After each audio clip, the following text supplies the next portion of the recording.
Dear shareholders, today I'm speaking to you from our distribution training center here in Kartal, in the east of Istanbul, at the heart of one of our distribution regions.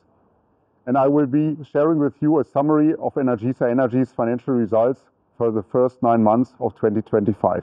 Our strong operational performance helped us to overcome the slower than expected macroeconomic recovery in the third quarter.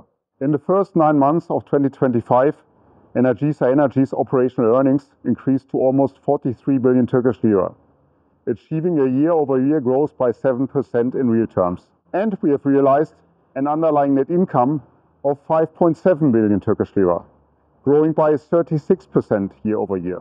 With the stronger than expected development of our underlying net income, we have revised now also our guidance from initially 5 to 6 billion Turkish lira to now circa 7.5 billion Turkish lira for the full year. This significant uplift of our outlook is driven by an extraordinary effort in postponing investments during the year.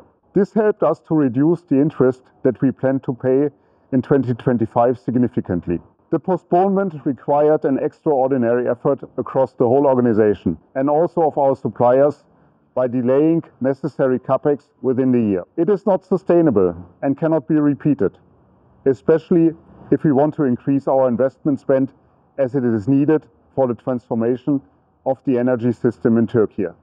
Let me emphasize that we are fully ready to further accelerate our investments in the distribution grids, supported by Energisa's strong balance sheet and our operational capacity.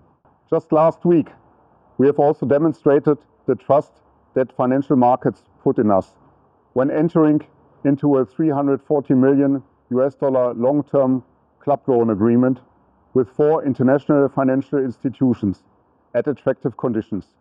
This alone is covering the investments of more than half a year. The next step depends on the regulator, whom we expect to set the right incentives for the upcoming 5-year-long regulatory period, which starts on January 1st, 2026. I will give you an update on the new regulation in our next earnings call, as no parameters are set yet. Dear shareholders, to conclude, I would like to thank you for your continued trust in Energisa Energy.